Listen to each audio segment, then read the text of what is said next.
का रेश्मा क्रिएशनमध्ये आम्ही आज नवीन मशीन घेतलेली आहे रामनवमीच्या मुहूर्तावर.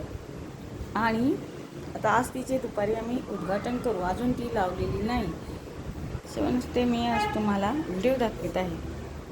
ही मशीन आम्ही काल रात्री आणली, पण उद्घाटन आज रामनवमीचं करायचं आहे.